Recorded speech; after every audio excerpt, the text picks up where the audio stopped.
আসসালামু আলাইকুম রাহমাতুল্লাহি ওয়া বারাকাতুহু। সম্মানিত দর্শক ও শিক্ষার্থী বন্ধুরা, আশা করছি সকলেই ভালো আছেন আলহামদুলিল্লাহ। সম্মানিত দর্শক ও শিক্ষার্থী বন্ধুরা, বিগত দিনে আমরা সহিহ শুদ্ধ উচ্চারণ ও বানান সহ শিখেছিলাম সূরাতুল ফাতিহা। সেই ধারাবাহিকতায় আজকে আমরা শিখব সূরাতুল বাকারা। আপনাদের আর সময় নষ্ট না করে চলে যাব সরাসরি স্ক্রিনে। তবে স্ক্রিনে যাওয়ার আগে আরেকটা কথা বলতে চাই।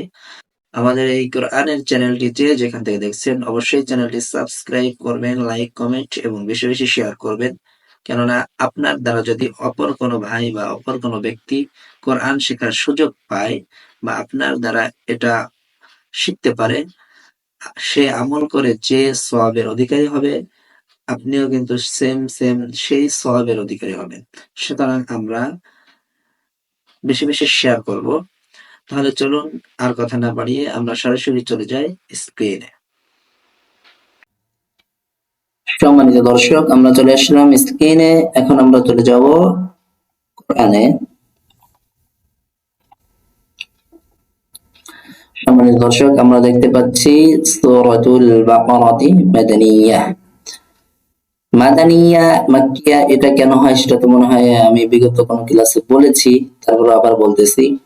মাদানিয়া এবং মাক্কিয়া দুইটা বিষয় সূরার পরে কেন দেখা যায় বা দেখেন বা শুনে থাকেন, এটা হচ্ছে যেটাতে মাদানিয়া লেখা থাকবে তাহলে বুঝে নেবেন ওই সূরাটা মাদিনাতে বর্ণিত হয়েছিল বা নাজিল হয়েছিল।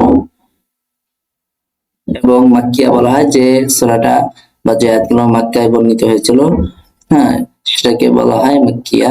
তো যাই হোক, আমরা আজকে শিখবো সূরাতুল বাকারা। তাহলে চলুন আমরা পড়ার জন্য রেডি হই। أعوذ بالله من الشيطان الرجيم. بسم الله الرحمن الرحيم. যারা নতুন আছেন তারা আসলে আমার এই স্ক্রিনের যে কোরআনের পিডিএফটা আছে সেখানের এই বিসমিল্লাহ লেখাটা হয়তো অনেকে বুঝতে পারবেন না, বা যারা একটু পারেন বা বোঝেন তারা হয়তো বা বুঝতে পারতেছেন বা পারবেন। তো যাই হোক, যারা পারতেছি না তাদের জন্য আমি অন্য কোনো একটা ক্লাস বা ভিডিওতে বিসমিল্লাহটা দেখিয়ে দেবো ইনশাআল্লাহ। আচ্ছা, তাহলে চলুন আমরা শুরু করতে পারি। আমরা দেখতে পাচ্ছি এখানে আলিফ লাম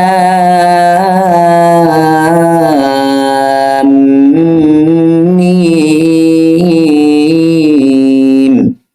এখানে এখানে লাম এবং মিমের 4 আলিফ করে টান হবে এবং লাম মাদে হয়ে টানে পড়ার পরে হচ্ছে মিমকে ধরে গুণনাও হবে। তো এখানে কেন মাদ হবে, কেন কি হবে, এই বিষয় নিয়ে অন্য কোনো ক্লাসে মাদের কোনো ভিডিওতে আপনারা জানতে পারবেন। তবে এখানে বললে হয়তোবা ক্লাসটা অনেক বড় হয়ে যাবে এবং নতুন যারা আছেন তারা হয়তোবা বুঝতেও পারবেন না। এজন্য আমরা এখন যে টপিক নিয়ে চলতেছি আমরা সেটাই লক্ষ্য করব। মনে রাখবেন, লাম এবং মিমে 4 আলিফ টেনে পড়তে হবে। যেমন আলিফ লাম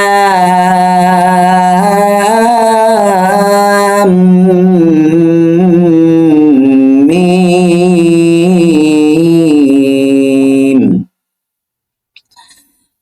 তারপরে চলে যাব জাল খারা জবর যা, লাম জেল লি, যালি, কাফ লাম জবর কাল, যালিকাল, কাফ জের কি, যালিকাল কি, তা খারা জবর তা, যালিকাল কিতাব, বা পেশ বু, যালিকাল কিতাবু, লাম আলিফ জবর লা, রা ইয়া জবর রাই, লা রাই, বা জবর বা, লা রাইবা, যালিকাল কিতাবু লা রাইবা, ফা ইয়াজির ফি, হাজির হি, ফিহি। আমরা যখন তেলাওয়াত করব তখন আমরা এখান থেকে নিয়ে কমসে কম এই পর্যন্ত পড়ার চেষ্টা করব, কেননা এই যে ফিহি এইটুকের আগে এখানে দেখতে পাচ্ছেন 3টা ছোট ছোট করে ফোঁটা আছে এবং পরেও এরকম আছে। এটাকে বলা হয় মুআনাকা, অর্থাৎ এই দুইটা চিহ্নর মাঝে যে শব্দটা বা একটা থাকে সেটাকে হয়তোবা পূর্বের কোন শব্দ বা আয়াত দ্বারা মিলাইতে হয়, না হলে পরবর্তী শব্দ বা আয়াত দ্বারা মিলাইতে হয়। তো আমরা প্রথমেই মিলাবো, এখান থেকে নিয়ে এই পর্যন্ত। আমরা বানান তো দেখলাম, এখন তেলাওয়াত যেভাবে করব। যালিকাল কিতাবু লা রাইবা ফীহ, হাতে 3 আলিফ টেনে হায়ের উপর ওয়াকফ করব, কেননা জেরের বাম পাশে যজমালা ইয়া আসছে, আর আমরা এর বিগত ক্লাসে আমরা দেখেছি যে বা শুনেছি যে জেরের বাম পাশে যজমালা ইয়া আসলে এক আলিফ টানতে হয়। যেহেতু আবার এখানে ওয়াকফ হচ্ছে, মাদের হরফের পরে আবার ওয়াকফ হলে সেটা আবার মাদ্দে আরজি হয়ে যায়, আর মাদ্দে আরজি হলে 3 আলিফ টেনে পড়তে হয়। তো সেই প্রেক্ষাপটে আমরা এখানে 3 আলিফ টেনে ওয়াকফ করব। যেমন যালিকাল কিতাবু লা রাইবা ফীহ। আমরা চলে যাব পরবর্তী বানানের জন্য। হাফেশ হু, দাল লাম 2 জবর দাল, হুদাল, লাম লাম সে লিল, হুদাল লিল, মিম তা পেশ মুত, হুদাল লিল মুত, তা জবর তা, হুদাল লিল মুত, কফ ইয়া জিরকি, হুদাল লিল মুত্তাকি, নুন জবর না, হুদাল লিল মুত্তাকিনা।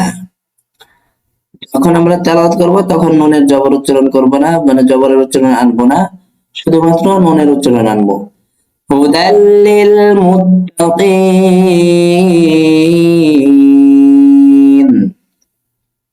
আচ্ছা, আমরা চলে যাব পরবর্তী আয়াতে।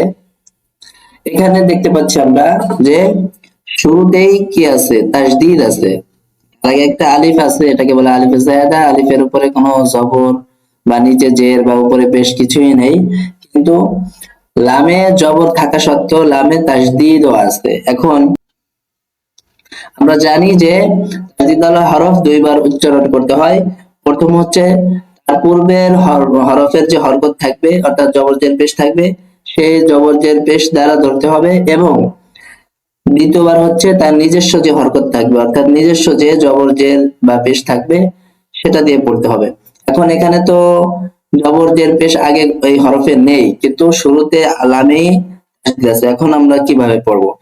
এখানের বিষয়টা হচ্ছে যে আমরা এই আলিফের উপরে মনে মনে একটা জবর ধরে নিয়ে আমরা লামকে ধরবো।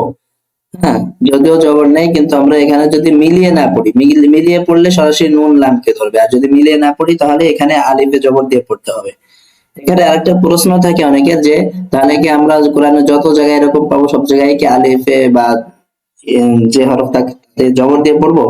এখন কথা হচ্ছে অধিকাংশ জায়গা বা সব জায়গায় আলিফই থাকে, এবং সব জায়গায় জবর হবে বিষয়টা এরকম না। হাতে গোনা 2-1টা জায়গায় জের বা পেশ হবে, তাছাড়া সব জায়গায় জবরই হবে। তবে এখানেও জবর হবে, আমরা সেভাবে ধরতে পারি। আলিফ লাম জবর আল, লাম জবর লা, আল্লাহ, জাল ইয়া জের রি, আল্লাযী, নুন জবর না, আল্লাযীনা, ইয়া হামজা পেশ ইয়। এখানে কিন্তু অ এর উচ্চারণ হবে না, অ এর উপরে হামজা আছে দেখছেন, এখানে হামজার উচ্চারণ হবে।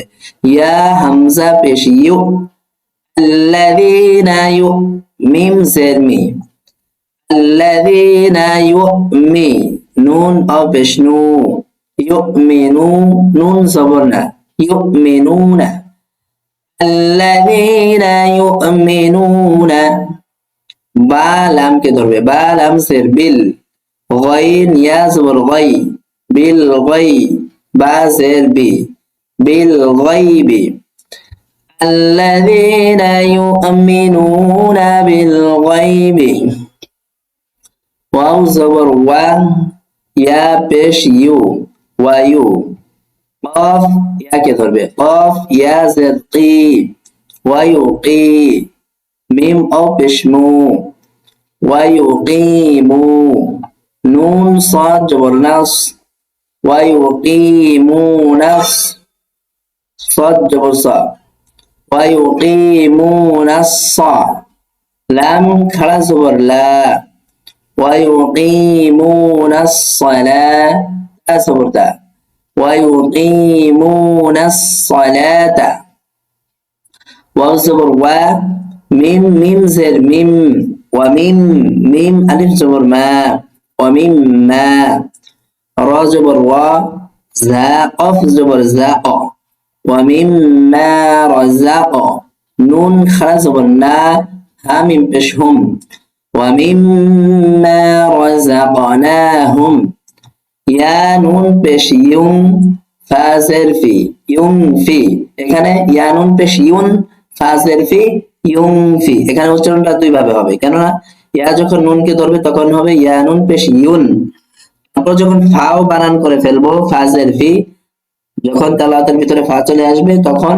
সেই হিসেবে নুনে গুন্না হবে তখন উচ্চারণ চলে যাবে ইউন ফি অর্থাৎ প্রথমে বানানোর সময় ইউন বললেও তালাওয়াতের সময় ইউন বলতে হবে কেননা নুন সাকিনের পরে ফা আসছে নুন সাকিন অথবা তানবিনের পরে যদি ফা আসছে তাহলে সেখানে ইকফা গুন্না হয় ইকফার হরফ ফা বাদে আরো 14টি হরফ আছে অর্থাৎ মোট 15টি হরফ আছে ইকফার নুন সাকিন অথবা তানবিনের পরে যদি ইকফার কোনো হরফ আসে তাহলে এখানে গুন্নাহ করে পড়তে হয় গোপন করে গুন্নার সহিত গোপন করে পড়তে হয় যেমন ইউনফি হবে তারপর কফ ও পেশ উ নুন জবর না ইউনফিকুনা আমরা সব এখান থেকে নিয়ে পুরো একটা আমরা বানান দেখলাম এখন কথা হচ্ছে আমরা অনেকে পুরো এখান থেকে নিয়ে পর্যন্ত আমরা কি করতে পারবো না একসাথে একই শ্বাসে তেলাওয়াত করতে পারবো না তো আমাদের জন্য করণীয় কি বা আমরা এখন রিডিংটা কিভাবে মিলাম তো আমি এখন সেটাই দেখাবো নতুনরা যেহেতু সহজ করে পারে তেলাওয়াত করতে সেভাবে দেখাবো الذين يؤمنون بالغيب ويقيمون الصلاة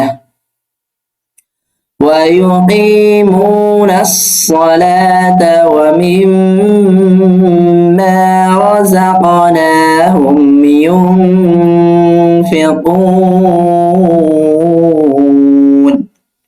আচ্ছা অনেকের জন্য হয়তো বা এটাও কঠিন হবে মানে একটু বড় হয়ে যাবে তো তাদের জন্য আমি 3 ভাগে ভাগ করে দিচ্ছি যেমন الذين يؤمنون بالغيب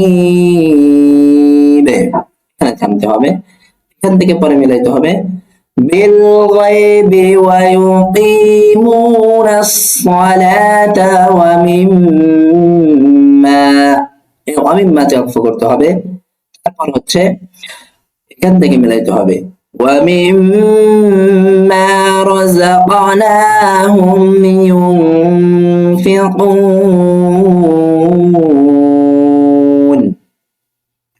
সম্মানিত দর্শক আমরা 1 নম্বর আয়াত থেকে নিয়ে 3 নম্বর আয়াত পর্যন্ত আজকে শিখলাম বা দেখলাম যদি কারো কোথাও বুঝতে সমস্যা থাকে কষ্ট করে কমেন্টে লিখে দিবেন ভালো করে ওখানে বুঝিয়ে দেওয়ার চেষ্টা করব ইনশাআল্লাহ তাআলা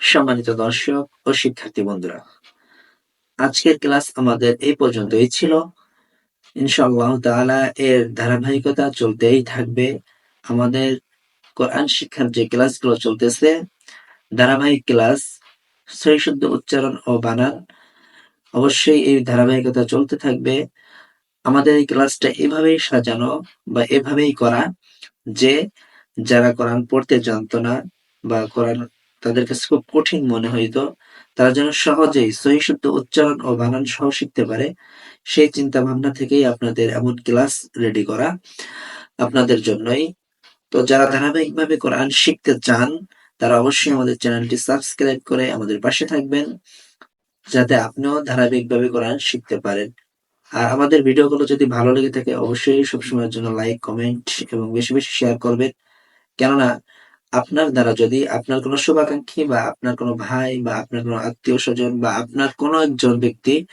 যদি আপনার দ্বারা এই কোরআন শিখতে পারে এবং এই কোরআন শিখে সে যে আমল করবে আমল করে যে সওয়াবের অধিকারী হবে আপনি কিন্তু সেম সেই সওয়াবের অধিকারী অবশ্যই হবেন তো আমরা এই সুযোগ মিস করবো না অবশ্যই চ্যানেলটি সাবস্ক্রাইব করে বেশি বেশি শেয়ার করব বেশি বেশি লাইক কমেন্ট করব এবং আমরা ভালো করে নিজেরাও শেখার চেষ্টা করব তো দেখা হচ্ছে পরবর্তী কোনো ক্লাস বা পরবর্তী কোনো ভিডিওতে তো সেই পর্যন্ত সকলেই ভালো থাকবেন সুস্থ থাকবেন আসসালামু আলাইকুম ওয়া রাহমাতুল্লাহি ওয়া বারাকাতুহু